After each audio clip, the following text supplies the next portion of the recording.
میرے نبی نے فرمایا جو 3 جمعے مسلسل چھوڑ دیتا ہے وہ میری ملت سے خارج ہو جاتا ہے، میری امت سے خارج ہو جاتا ہے۔ تو میں اپیل کروں گا ان بہن بھائیوں سے جو نماز میں سستی کرتے ہیں، کم از کم جمعہ ضرور پڑھ لیا کریں۔ عورتوں پہ جمعہ فرض نہیں ہے، مردوں پہ فرض ہے۔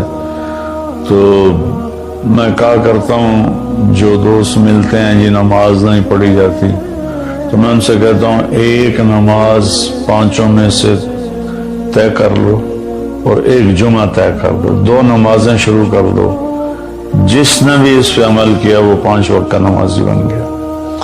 تو جمعہ کی نماز کے بعد جمعہ سے جمعہ تک کے جتنے گناہ ہوتے ہیں وہ اللہ تعالیٰ معاف فرما دیتے ہیں، اور جو جتنی جلدی جا کے بیٹھتا ہے امام کا خطبہ سننے کے لیے اس کو اتنا زیادہ اجر ملتا ہے۔ تو آج رمضان کا پہلا جمعہ ہے کہ ہم اس کا اہتمام کریں۔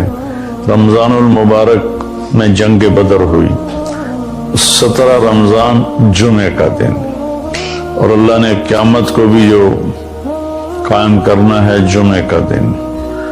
تو ہر دن اللہ کی بارگاہ میں بابرکت ہوتا ہے اگر ہم اس میں اللہ کی مان کے چل رہے ہیں، اور رمضان شریف میں خاص طور پر، اور پھر جمعہ ہو تو خاص طور پر اس میں ہم اپنے عبادت کو بنائیں۔ درود شریف جمعے کے دن کا مبارک عمل ہے کثرت سے درود شریف پڑھنا، اور 300 دفعہ جو درود شریف پڑھ لیتا ہے وہ کثرت میں شمار ہو جاتا ہے، اوپر کی کوئی حد انتہا نہیں ہے۔ ہمارے ایک رشتہ دار تھے، وہ انتقال ہو گیا، اللہ ان کو درجے بلند کرے۔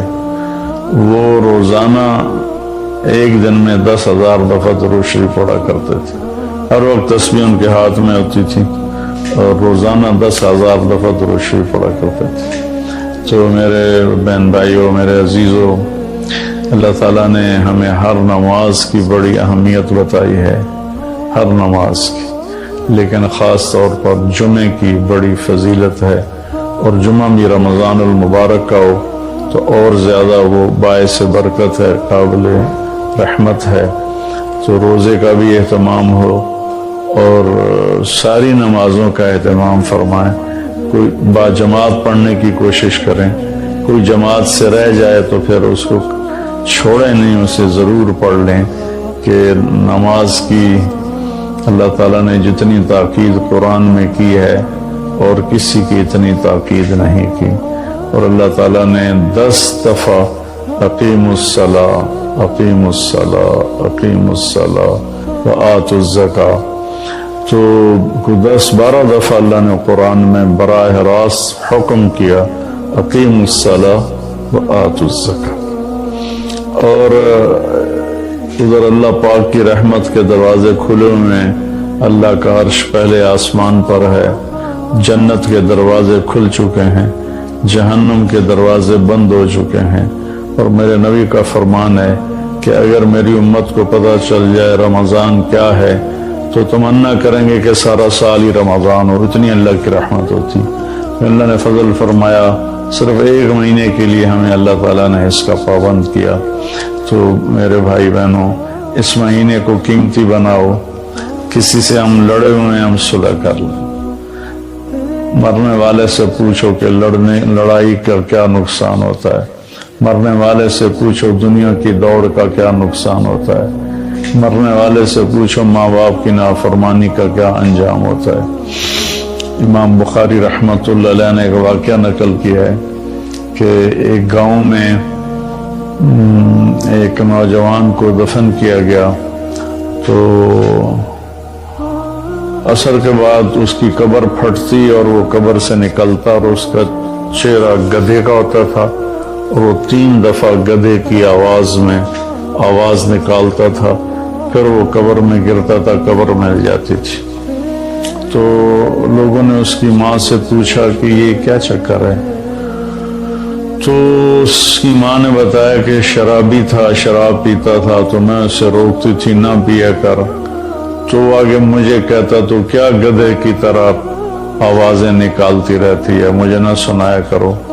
تو اللہ تعالیٰ نے تھوڑا سا اس کا انجام دکھا دیا کہ ماں باپ کو اس طرح تکلیف دینے سے کیا ہوتا ہے۔ تو بھائیو، ایک تم نماز کو زندہ کریں۔ میرے نبی نے کہا جعلت قرۃ عینی فی الصلاۃ، نماز روزے سے بڑا فرض ہے، میری آنکھوں کی ٹھنڈک نماز میں ہے۔ اور جب آپ دنیا سے تشریف لے جا رہے تھے تو آپ نے پورے دین کو 2 لفظوں میں بیان کیا، ایک ہے حقوق اللہ، ایک ہے حقوق العباد، اور ایک ہے بندگی اور ایک ہے معاشرت۔ تو آپ نے فرمایا الصلاۃ، جب آپ دنیا سے تشریف لے جا رہے تھے آپ نے حضرت اماں عائشہ رضی اللہ عنہا علیہ السلام کے سینے پر یوں سر رکھا ہوا تھا، اس طرح کر کے ایسے، اور اماں عائشہ نے آپ کو سہارا دیا ہوا تھا، اپنے سینے پر لٹایا ہوا تھا۔ تو آپ فرما رہے تھے الصلاۃ وما ملکت ایمانکم، میری امت ایک نماز نہ چھوڑنا، اور ایک میری امت کے غریب طبقے پر رحم کرنا، ان کے ساتھ آسانی کا سلوک کرنا، ان پر سختی نہ کرنا، ان سے نرمی کا سلوک رکھنا۔ پھر الصلاۃ وما ملکت ایمانکم، نماز نہ چھوڑنا، نماز نہ چھوڑنا، نماز نہ چھوڑنا۔ اور آخری الفاظ بھی یہی تھے، الصلاۃ الصلاۃ الصلاۃ، نماز نماز نماز۔ پھر فرمایا اللہم الرفیق الاعلی۔ والیہ ہوتا ہے، وہ عام طور پہ ایک میٹھا زہر ہے جو اس بیچارے کو پلا دیا جاتا ہے، اس کی حیثیت سے بڑھ کر اس کا تعارف کرایا جاتا ہے، اس کی حیثیت سے بڑھ کر اس کی تعریف کی جاتی ہے۔ وہ پھر یہ سمجھنے لگتا ہے شاید میں واقعی ایسا ہی ہوں، پھر وہ اللہ کی نظروں سے گرنا شروع ہو جاتا ہے۔ اس لیے میں یہ ایک بات تو آپ سب حضرات کی خدمت میں عرض کروں گا، آج تو اللہ کو کوئی نہیں جانتا، میں کون ہوں جسے ہر کوئی جانتا ہے؟ کہ مولانا طارق جمیل تعارف کے محتاج نہیں، میں تو ایک گندے نطفے سے بنا ہوا انسان، کل کو مٹی آج بھی مٹی، مٹ جانے والی شے۔ آج کی دنیا تو ایسی غفلت کی دنیا ہے کہ اللہ کوئی نہیں پہچانتا۔ اس وقت تو اللہ بھی محتاج تعارف ہو چکے۔ محتاج کا لفظ میرے آپ کے لیے نہ کہ اللہ کی ذات، کہ اللہ تو ہر چیز سے پاک ذات ہے، لیکن جو اس کو مانتے ہیں آج وہ بھی اللہ کو نہیں جانتے کہ اللہ کون ہے۔ تو میں اور آپ تو بڑے چھوٹے انسان ہیں، ہماری کوئی حیثیت نہیں ہے۔ تعارف ضرور کروایا جائے پر بڑے نپے تلے الفاظ کے ساتھ، جس سے اگلے کا مزاج خراب نہ ہو، بلکہ وہ بھی اپنی حیثیت میں رہے، اپنے دائرے میں رہے۔ ہمارے استاد صاحب رحمۃ اللہ علیہ جن سے بخاری پڑھی، وہ فرمایا کرتے تھے علم کی 2 قسمیں ہیں، ایک وہ جو کسی کے ذریعے سے حاصل ہو، اس کو کہتے ہیں حصولی، حاصل ہوا۔ ایک وہ جو میں خود جانتا ہوں، اسے کہتے ہیں وجودی۔ وزن میں وجودی علم کی طاقت حصولی علم سے زیادہ ہوتی ہے۔ ایک چیز میں خود دیکھ رہا ہوں، ایک بتا رہا ہے، دونوں میں فرق ہے۔ شنیدہ کیبون مانند دیدہ، یہ ایک فارسی کی مثال ہے۔ اسی کو عربی میں لیس الخبر کالمعاینہ، دیکھا سنا برابر نہیں ہے۔ تو علم وجودی کی طاقت حصولی سے زیادہ ہوتی ہے، سوائے ایک جگہ کے، جب آدمی کی تعریف ہوتی ہے ان چیزوں کے ساتھ جو اس میں نہیں ہیں، تو وہ وہاں بیچارہ دھوکہ کھا جاتا ہے۔ وہ سمجھتا ہے یہ جو کہہ رہے ہیں نا ٹھیک ہی کہہ رہے ہیں، حالانکہ وہ اچھی طرح جانتا ہے کہ میں ایسا نہیں ہوں جیسا یہ کہہ رہا ہے، لیکن تھوڑی دیر کے لیے اس پر بھی ایک نشہ طاری ہو جاتا ہے، واقعی ایسا ہی ہوں۔ تو اس لیے میں نے یہ عرض کیا کہ آپ لوگوں کی تو مجبوری، آپ کے پاس افسران آتے ہیں، ان کی تعریف نہ کرو تو پھر وہ آپ کو کوئی ڈونیشن نہیں دیں گے، ان کو آپ بڑھا چڑھا کے ارسطو نہ بناؤ، جعلی نوس نہ بناؤ۔ یہ وہ پچھلے دنوں نا جب وہ حکومت نے تعلیم میٹرک تک مفت کا اعلان کیا، تو میں سیالکوٹ میں ہماری جماعت گئی تھی، تو وہاں چاکنگ ہوئی تھی دیواروں پر، وقت کا سر سید پرویز الہی میں کہا بھائی اس سے بڑی بےزتی سر سید کی اور نہیں ہو سکتی۔ جس آدمی نے تن من دھن قربان کر دیا امت کو کسی رخ پر لانے کے لیے اور اس گرداب سے نکالنے کے لیے کہ یہ کچھ دنیا کو بھی سمجھنے والے بنے۔ ایک نواب صاحب کے پاس گئے چندہ مانگنے، وہ تھے مخالف ان کے، تو انہوں نے تمسخر اور ٹھٹھے کے طور پر اپنے پرانے جوتے ان کو ڈبے میں پیک کر کے دے دیے کہ آئیے آپ کی اسکول کے لیے چندہ ہے۔ وہ لے گئے علی گڑھ، کھول کے دیکھا تو پرانے جوتے، تو انہوں نے اس کو بازار میں فروخت کیا، وہ کوئی 4 آنے 8 آنے کے بکے، وہ جمع کر کے رسید کاٹ کر لیٹر میں ڈال کے بھیج دی کہ آپ نے جو ہمیں چندہ دیا تھا وہ ہم نے بازار میں بیچا، اس کے اتنے پیسے ہم نے وصول پائے، اس کی رسید آپ کی خدمت میں پیش کر رہا۔ جو آدمی ایسے ذلیل ہو کہ کسی کنارے پہنچا ہو، وقت کا سر سید پرویز علیہ، مگر اس سے بڑی بےزتی آج تک سر سید کی نہیں ہو سکتی۔ تو خیر یہ ہمارے موضوع کی بات نہیں تھی، لیکن مجھے اپنی جان بھی تو بچانی ہے نا۔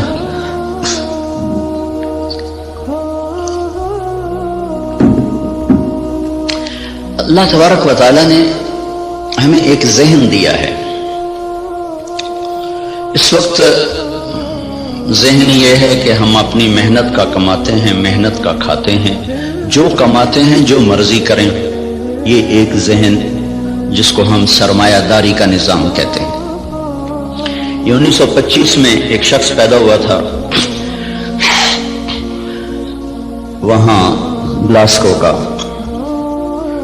اس نے یہ نظریہ دیا تھا، اس نے کتاب لکھی دی دی ویلتھ آف نیشن، تو اس میں اس نے یہ نظریہ دیا تھا کہ آدمی کو کمانے میں آزاد ہونا چاہیے، جو جیسے مرضی کمائے، اس سے مال کی دوڑ لگے گی اور لوگوں کے پاس سرمایہ وافر ہو جائے گا۔ ایڈورڈ سمتھ اس کا نام تھا۔ اس کے مقابلے میں ایک نظریہ تھا جو کارل مارکس نے دیا کہ سب کچھ نیشن کا ہے، حکومت کا ہے، کسی کا کوئی حق کوئی نہیں، حکومت اس کو صحیح طور پر تقسیم کرے گی۔ یہ 2 غلط نظریے دنیا میں چلے، ایک ختم ہو گیا، ایک قریب المرگ ہے، ختم ہونے پر ہے۔ اسلام اس کے بیچ میں لاتا ہے، وَكَانَ بَيْنَ ذَلِكَ قَوَامًا، وہ درمیان میں لاتا ہے، وہ ملکیت اللہ کی ثابت کرتا ہے، نہ میری نہ حکومت کی۔ الملک للہ۔ ہمارے نبی جب صبح اٹھتے تھے نا تو آپ ایک دعا مانگا کر، صبح اٹھتے اصبحنا وَأَصْبَحَ الْمُلْكُ لِلَّهِ وَالْكِبْرِيَاءُ وَالْعَظَمَةُ لِلَّهِ وَالْخَلْقُ وَالْأَمْرُ وَاللَّيْلُ وَالنَّهَارُ وَمَا سَكَنَ فِيهِمَا لِلَّهِ وَحْدَهُ اللهم اجعل أول هذا النهار صلاحا وأوسطه فلاحا وآخره نجاحا أسألك خير الدنيا والآخرة يا أرحم الراحمين۔ ہمارے نبی نے جو ہمیں دعائیں سکھائی ہیں وہ بھی معجزات نبوت میں سے ہیں کہ اتنے خوبصورت اسلوب میں اللہ سے بات کرنا اور مختصر کلمات میں سب کچھ مانگ لینا، یہ صرف نبی سکھا سکتا ہے اور کوئی نہیں سکھا سکتا۔ تو صبح اس کے لیے کیا اعتراف ہے؟ عبودیت ہے، عبدیت ہے۔ اصبحنا واصبح الملک للہ، میرے رب ساری کائنات جس پر دن چڑھ رہا ہے وہ تیری ہی ہے، ساری عظمتیں جلال و کبریا وہ تیرے لیے ہے، ساری مخلوق سارا کچھ وہ تیرا ہی ہے، زمین آسمان جو اس کے درمیان ہے وہ سب کچھ تیرا ہے۔ جب سب کچھ تیرا ہے میں تیرا محتاج بن کر تجھ سے سوال کرتا ہوں، یا اللہ اس دن کا اول وہ فلاح بنا دے اور اس کے درمیان کو صلاح بنا دے، اس کے آخر کو نجات بنا دے۔ یہ تصور ہمیں اللہ کی طرف سے ملا ہے کہ جو کچھ میرے پاس ہے وہ بطور استحقاق نہیں، بطور امتحان ہے۔ یہ 2 لفظوں میں راستے جدا ہو جاتے ہیں۔ میرے پاس جو کچھ ہے بطور استحقاق نہیں، بطور امتحان ہے۔ جو کچھ ملا، جس کو ملا، دینے والا کوئی اور ہے اور دیا جا رہا ہے اس کے امتحان کے لیے، اور عنقریب یہ اس سے واپس لے لیا جائے گا اور پھر اس کو ایک بہت بڑی عدالت میں پیش کیا جائے گا، پھر وہاں اس کے اچھے اور برے اعمال کو تولا جائے گا، پھر اس پر یا ہمیشہ کے لیے جنت کا فیصلہ ہوگا یا ہمیشہ کے عذاب اور جہنم کا فیصلہ ہوگا۔ ہمیں یہ بنیاد دی گئی ہے، ہم اس پر اپنی زندگی کی عمارت کو تعمیر کرتے ہیں۔ وہ بادشاہ وقت بھی ہے، تو اگر وہ دین کو سمجھتا ہے تو وہ کبھی یہ دعویٰ نہیں کرے گا کہ ملک میرا ہے۔ یہ دعویٰ فرعونی ذہن کے لوگ کرتے ہیں، الیس لی ملک مصر وہذہ الانہار تجری من تحتی افلا تبصرون، مصر میرا ہے، نہریں میری ہیں، میں جو چاہے مرضی کروں۔ اس کے بدلے میں جس کو اللہ تعالیٰ ایمان کی دولت دیتا ہے وہ کہتا ہے ملک اللہ کا ہے، میں تو امانت دار ہوں، حکومت اللہ کی ہے، میں تو امانت دار ہوں، میں تو اس میں خیانت نہیں کر سکتا۔ عمر بن عبدالعزیز کے بچوں نے ماں سے کہا کپڑے چاہیے، عید آ رہی، انہوں نے خامن سے کہا، اور عمر بن عبدالعزیز 3 بر اعظم پر حکمران ہیں، میں بیت المال ایسا بھرا کہ نہ بعد میں کبھی بھرا نہ پہلے کبھی بھرا۔ تو انہوں نے بیوی نے عرض کیا کہ بچے کپڑے مانگ رہے ہیں، تو انہوں نے فرمایا میرے پاس تو پیسے کوئی نہیں۔ اس سے پہلے خلفاء نے خزانے کو استعمال کیا جیسے چاہا، انہوں نے اپنا سمجھ لیا تھا، دھوکہ کھا گئے۔ ایک ایمان والا آیا، اللہ سے ڈرنے والا آیا، اس نے کہا الملک للہ، کہا فاطمہ یہ تو دولت میری نہیں ہے، یہ تو امانت ہے، میرے پاس پیسے نہیں، میں کپڑے کہاں سے لے کر دوں؟ بیوی نے کہا اگلے مہینے کی تنخواہ ایڈوانس لو، میں اس سے کپڑے سی لوں گی، روٹی کا خرچہ میں گھر بیٹھے مزدوری کر کے نکال لوں گی۔ چلنے گئے، ہاں یہ میں کر سکتا ہوں۔ تو انہوں نے اپنے خزانچی کو بلا کے فرمایا کہ ہمیں اگلے مہینے کا خرچہ، اگلے مہینے کی تنخواہ ہمیں ایڈوانس دے دی جائے۔ تو خزانچی نے کہا آپ مجھے اگلا مہینہ زندہ رہنے کی ضمانت دے دیں، میں آپ کو تنخواہ دے دیتا ہوں۔ تو وہ چپ کر کے واپس آ گئے اور اپنی بیوی سے کہا فاطمہ، یہ فاطمہ عبد الملک کی بیٹی ہے، یہ عورت دنیاوی نسبت کے لحاظ سے اس جیسی معزز خاتون دنیا میں آج تک نہیں آئی، آئندہ کوئی آئے جائے تو پتہ نہیں، آج تک دنیاوی نسبت کے لحاظ سے اس خاتون جیسی کوئی عورت نہیں پیدا ہوئی۔ اس کا دادا بادشاہ تھا، اس کا باپ عبد الملک بادشاہ تھا، اس کے 4 بھائی ولید، سلیمان، یزید، ہشام، چاروں بادشاہ بنے، اس کا خامد عمر بن عبدالعزیز وہ بادشاہ بنا۔ یہ عورت 7 نسبتوں سے شہزادی تھی، دادے سے لے کر باپ، 4 بھائی، خامد، ایسی نسبت کی عورت آج تک نہیں پیدا ہوئی۔ اس سے فرمایا فاطمہ بچوں سے کہہ دو کہ تمہارا باپ کپڑے لے کے نہیں دے سکتا، الملک للہ، ملک اللہ کا ہے۔ جب عید ملنے کے لیے خاندان کے لوگ آئے، بنو امیہ بڑے زوردار لوگ گزرے ہیں، تو جب لوگ آئے تو خاندان کے لوگ آئے تو بچے بھی ملنے کے لیے آئے، تو ان کے وہی خستہ حال کپڑے تھے۔ تو عمر کہنے لگے بیٹو تمہیں آج صدمہ تو ہوگا کہ تمہارے باپ نے تمہیں کپڑے لے کر نہیں دیے، اور آج تم اوروں کے سامنے کھڑے ہونے میں کچھ سبکی محسوس کر رہے ہو۔ تو ان کے بیٹے نے کہا عبد الملک نے کہ نہیں ابا جان، آج ہم عزت محسوس کر رہے ہیں کہ ہمارے باپ نے خیانت نہیں کی، ہم آج عزت محسوس کر رہے ہیں، ہمارے باپ نے خیانت نہیں کی۔ تو یہ نظریہ اسلام ہے کہ ملک اللہ کا ہے، جو کچھ دیتا ہے اللہ دیتا ہے، اور وہ بطور امتحان دیتا ہے، اور ہم اس میں امین ہیں، ہم اس میں امین ہیں، اور اس کو ہم ایسے استعمال کریں گے جیسے اللہ چاہتا ہے۔ ہم اسے ایسے استعمال نہیں کر سکتے جس سے میرا اللہ ناراض ہو یا اللہ کا رسول ناراض ہو اور اس کے سامنے مجھے شرمندگی اٹھانی پڑے۔ اسی کو اس آیت میں بیان کیا گیا، افرأیتم ما تحرثون، یہ جو تم ریسرچ کر رہے ہو، اانتم تزرعونہ ام نحن الزارعون، یہ تمہارا اللہ تمہیں راہیں سجاتا ہے کہ تم اپنی طاقت سے کرتے ہو۔ یہ وہی نظریہ کہ جو کچھ ہے اللہ کا، بھئی ہماری کوشش ہے، ہماری کوشش ہے اس کو برابر کرنے والا، اس کو پھل دینے والا وہ اللہ ہے۔ اَأَنْتُمْ تَزْرَعُونَهُ، بولو تم ہو یہ زراعت کرنے والے، ام نحن الزارعون، یا ہم ہیں زراعت کرنے والے۔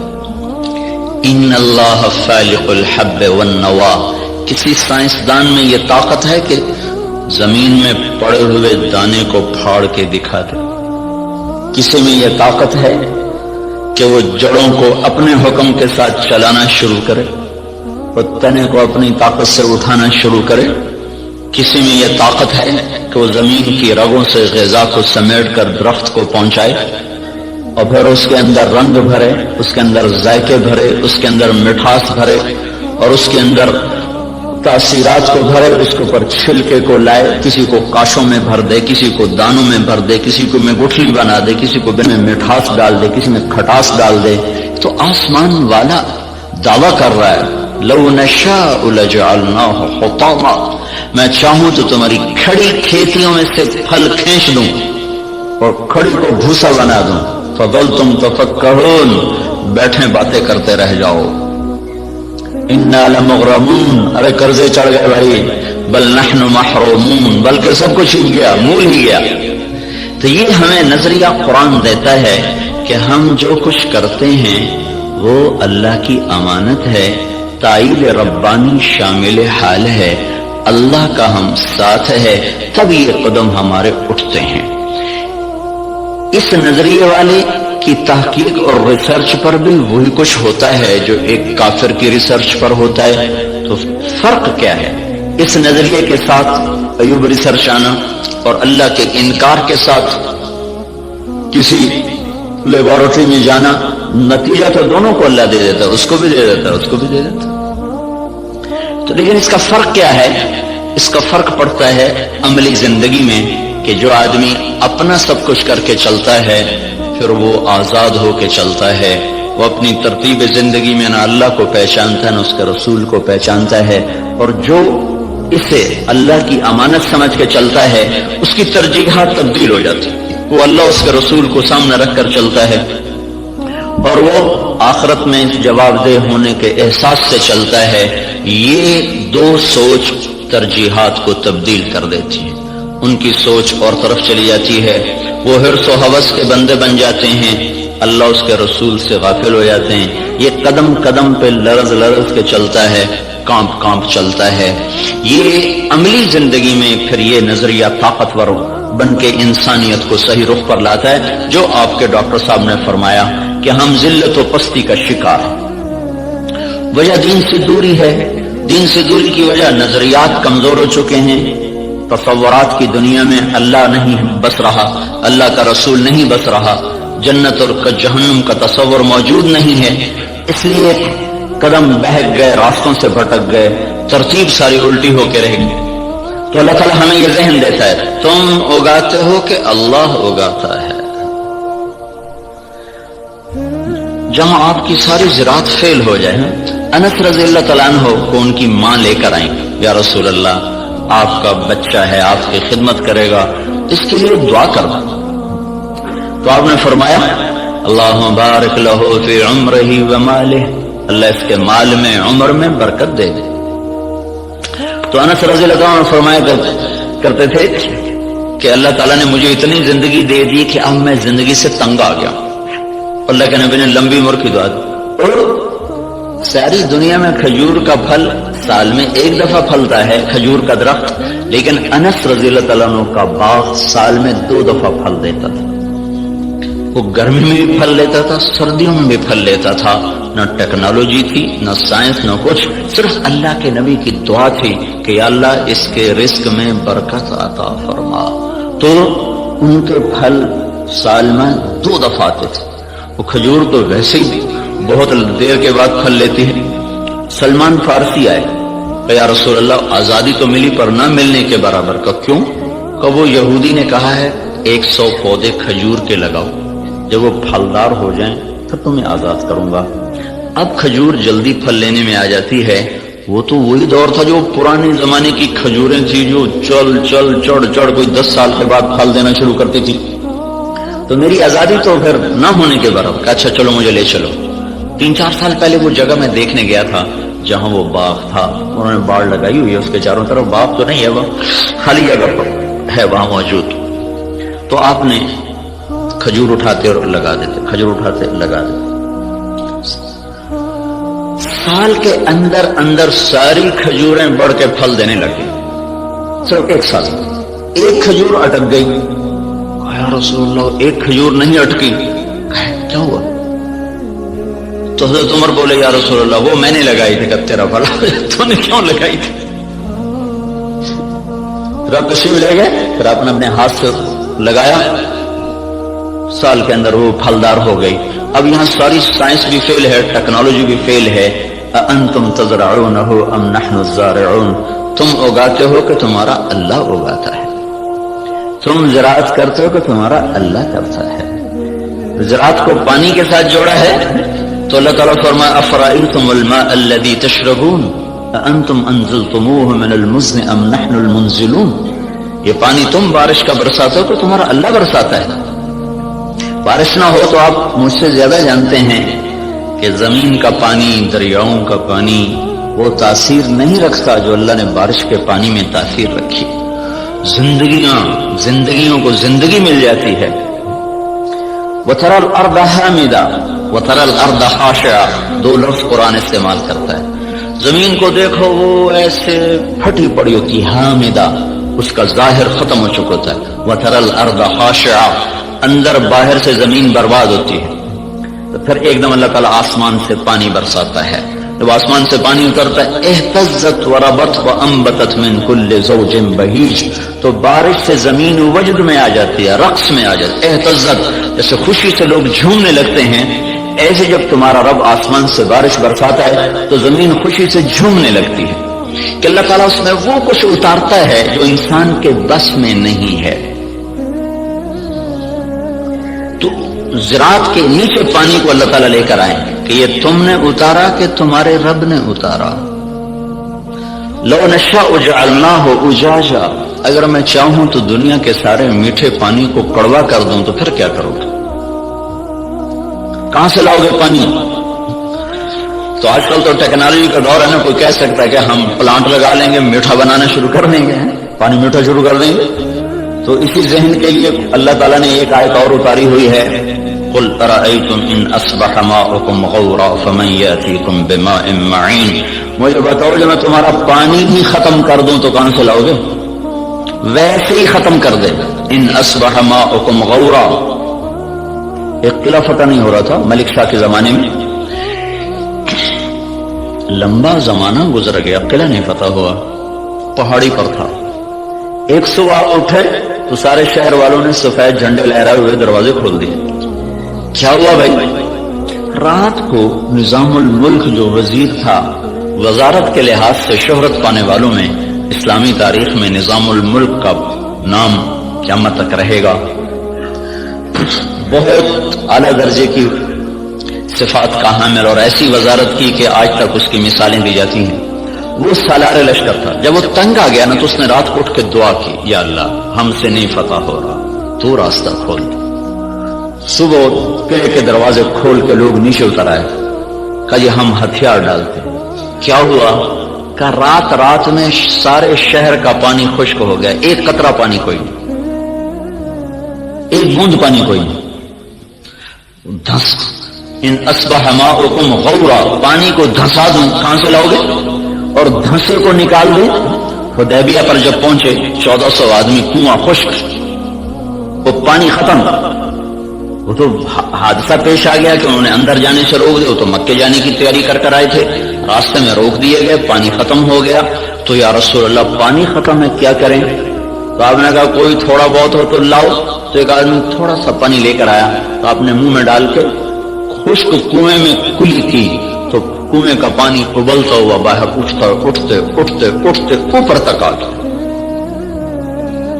خشک کو اٹھا دیا, کھڑے کو دھنسا دیا.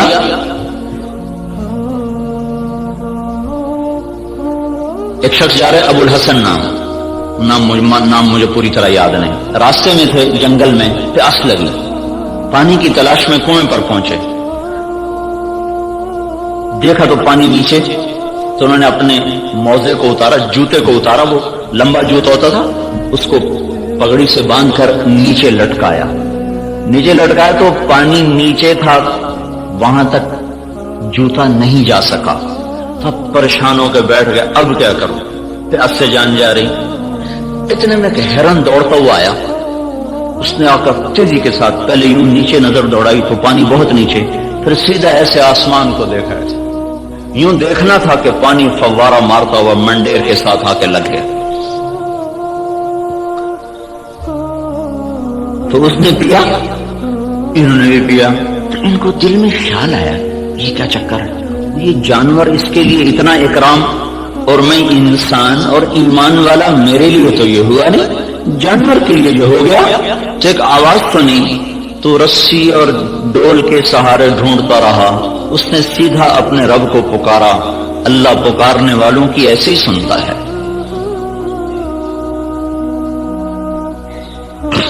تو یہ چیز ہمیں ایک راستہ دیتی ہے کہ ہمارے سوچ کے، تحقیق کے، ترتیب کے انداز اور ہیں۔ اللہ تعالیٰ جن چیزوں کو ہمارے اوپر لازم کرے گا انہیں ہمیں کرنا ہوگا۔ نماز اذان کے بعد بھی ڈاکٹر صاحب دفتر میں بیٹھے ہوں، ریسرچ کر رہے ہوں، تو یہ ساری ریسرچ زہر حلاحل ہے، اب اس کا انسانی خدمت سے تعلق ختم ہو چکا ہے۔ اللہ کی ندا کے بعد بھی تحقیق چل رہی ہو، اللہ کی صدا کے بعد بھی دفتر چل رہا ہو، تو یہ ساری برکتیں اپنے ساتھ لے کے چلا جائے گا۔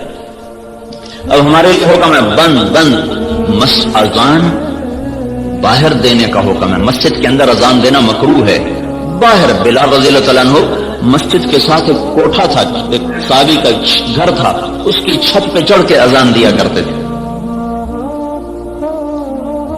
کہ اذان باہر کی زندگی کو معطل کرنے کے لیے ہے اور مسجد کی زندگی کو آباد کرنے کے لیے ہے۔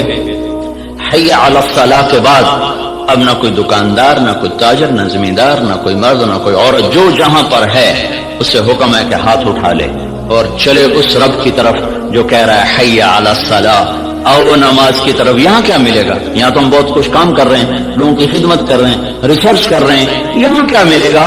تو اس سوال کا جواب اگلے دو جملوں میں دیا گیا، حی علی الفلاح، آؤ یہیں سے کامیابی ملے گی۔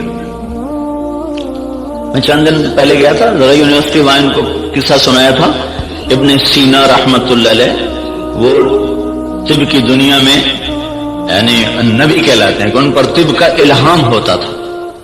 اس شخص کا بنایا ہوا نظام طب اور اس کے قوانین آج بھی معتبر اور مستند سمجھے جاتے ہیں۔ 600-700 برس پہلے وہ شخص گزرا ہے جب اتنے آلات نہیں تھے، لیکن اس شخص میں ایک صفت تھی، جب کسی مسئلے میں اٹک جاتے تھے اور نہیں سمجھ میں آتا تھا تو چھوڑ کے نفل کی نیت باندھ کے کھڑے ہو جاتے اور سجدے میں سر رکھ کر کہتے اے رب میرے اوپر اس مسئلے کو واضح فرما دے۔ سجدے میں پڑھ نفل کی نیت باندھ کے سجدوں میں سر رکھ، اے میرے رب میں جاہل ہوں، میرے اوپر اس چیز کو منکشف فرما۔ پھر 1 دفعہ 2 دفعہ 3 دفعہ کرتے کرتے کرتے کرتے مانگتے مانگتے کا وہ چیزیں ان پر کھلتی تھی، اور ایسا وہ لوگوں کو فن دے کر گئے ہیں کہ آج بھی ان کے فن کو تسلیم کیا جاتا ہے، اتنی تحقیقات کے باوجود بھی۔ تو آپ بھائی بہت بڑے کام میں لگے ہوئے ہیں، بہت بڑی ضرورت پوری کرنے میں لگے ہوئے ہیں۔ زراعت فرض کفایہ ہے، تجارت جائز ہے، تجارت کرنا جائز اور زراعت کرنا فرض کفایہ۔ اگر لوگ تجارت چھوڑ دیں تو گناہگار نہیں ہوں گے، لیکن اگر سارا طبقہ زراعت چھوڑ دے تو گناہگار ہو جائیں گے۔ علامہ خزائی رحمت اللہ علیہ نے لکھا ہے کہ زراعت کے چھوڑ دینے سے لوگ گناہگار ہو جائیں گے، یہ فرض کفایہ، جیسے جنازہ سارے چھوڑ دیں تو مجرم ہو جائیں گے، تو زراعت فرض کفایہ ہے۔ بہترین مال وہ پالتو گھوڑا ہے اور قطاروں میں لگے ہوئے درخت ہیں، قطاروں میں لگے ہوئے درخت سے مراد باغ ہے۔ سب سے بہترین رزق جو اللہ تعالیٰ کسی کو دیتا ہے وہ گھوڑا اور باغ ہے۔ اور آپ نے فرمایا جب اللہ تعالیٰ نے معیشت کو اتارا معیشت کو جب آسمان سے اتارا تو برکت کو کھیتی اور بکریوں میں رکھ دیا. جب اللہ تعالیٰ نے معیشت کو آسمان سے اتارا تو برکت کو کھیتی اور بکریوں میں رکھ دیا. سعد بن معاذ رضی اللہ تعالیٰ عنہ تشریف لائے تو آپ نے دیکھا ان کے ہاتھوں پر وہ کسی چلانے کے نشان پڑے ہوئے تھے. تو آپ نے کہا سعد کیا ہے یہ؟ کہا جی یہ کسی کے نشان ہے، میں زمین کھودتا ہوں، گوڑی کرتا ہوں. گوڑی کرتے نا زمانے میں ہاتھوں سے کرنا، تو یا رسول اللہ وہ میں خود کرتا ہوں، اس کے کرنے کی وجہ سے یہ میرے نشان پڑ گئے ہیں، بچوں کی روٹی کماتا ہوں. تو آپ نے ان کا ہاتھ لے کر ایسے چوما اور کہا اس ہاتھ پر جہنم کی آگ حرام ہے.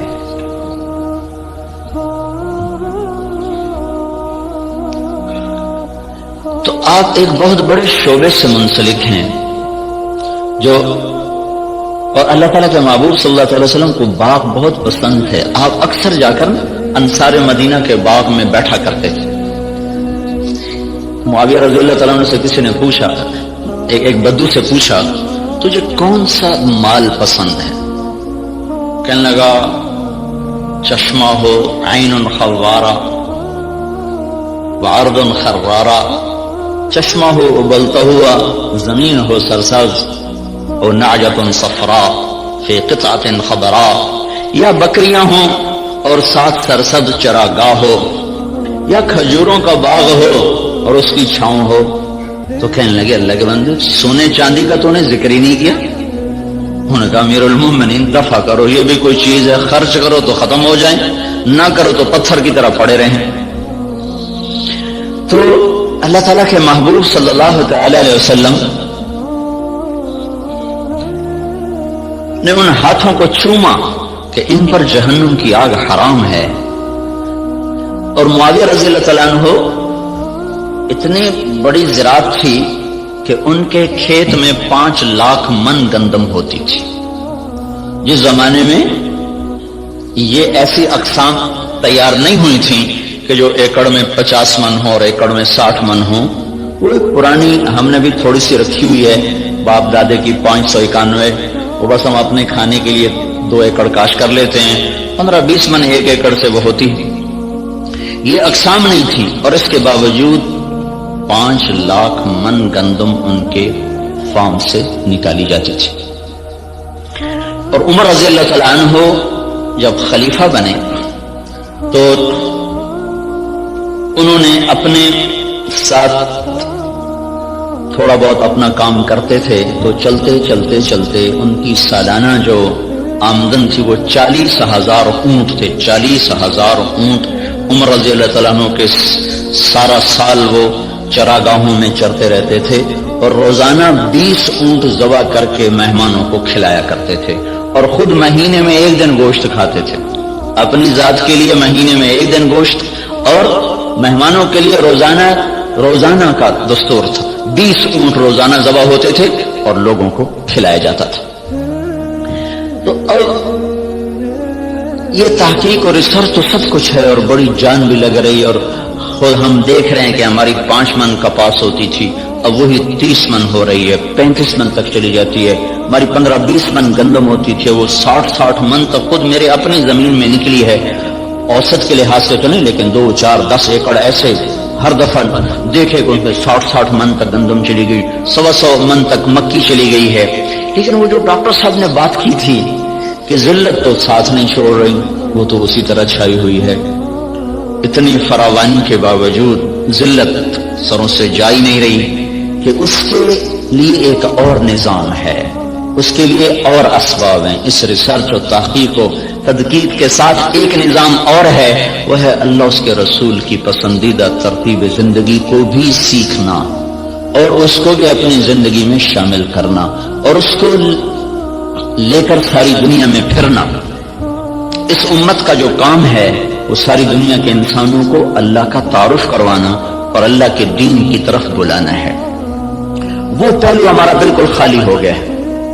میں مکہ میں تھا تو مجھے ایک ملے، اس کے PhD تھے ارضیات کے.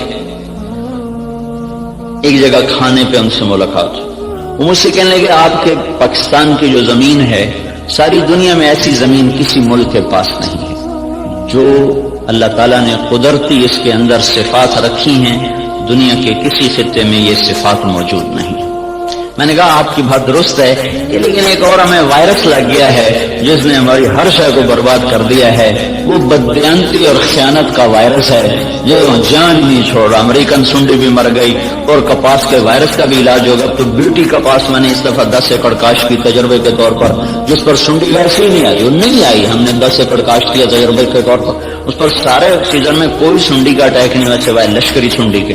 تو وائرس کو بھی کنٹرول ہو گیا، سنڈیاں بھی کنٹرول ہو گئی، لیکن یہ جو بددیانتی کا وائرس لگا ہے یہ مصیبت خانہ بڑھتا ہی جا رہا ہے، بڑھتا ہی جا رہا ہے۔ جب تک یہ اندر سے نہیں نکلے گا اللہ تعالیٰ کی نظروں سے ہم گرتے رہیں گے، گرتے رہیں گے، گرتے رہیں گے۔ کہ محبوب پاک صلی اللہ تعالی علیہ وسلم کا ارشاد ہے اذا اتخذ الفیء دوبلا، جب میری امت میں حکومت کے افسران بددیانت ہو جائیں گے اور حکومت کے خزانے کو خود لوٹنا شروع کر دیں گے، والامانۃ مغنما، اور عوام الناس بھی بددیانت ہو جائیں گے، جس کے پاس امانت رکھی جائے گی وہ کھا جائے گا، والزکاۃ مغرما، اور مالدار لوگ بخیل ہو جائیں گے اور زکات دینا چھوڑ دیں گے، وتعلم لغیر الدین، اور جب میری امت کے علماء کا رخ اللہ کی طرف بڑھنے کی بجائے بادشاہوں کی طرف بڑھنا شروع ہو جائے گا اور علم دین کو اللہ کی بجائے دنیا کے لیے حاصل کیا جانے لگے گا،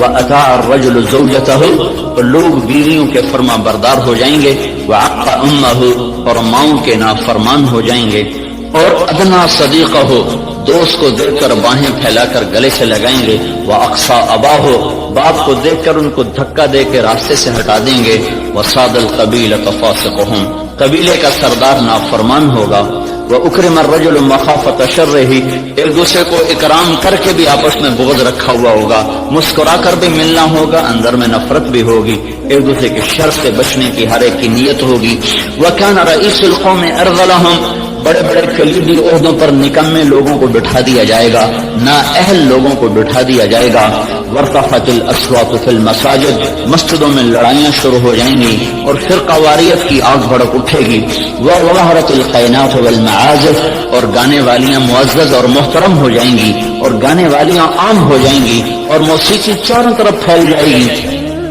اور موسیقی کے آلات ہر طرف عام ہو جائیں گے، وشربت الخمور، اور شراب عام ہو جائے گی، ولبس الحریر، اور مالدار لوگ مرد ریشم استعمال کریں گے، ولعن آخر هذه الامت اولها، اور اس امت کے آج کے لوگ پہلے لوگوں کو جاہل، ان پڑھ، اس قسم کے القابات سے نوازیں گے۔ جب میری امت میں یہ سب کچھ ہوگا، جب یہ سب کچھ ہوگا تو پھر کوئی دوا کارگر نہیں،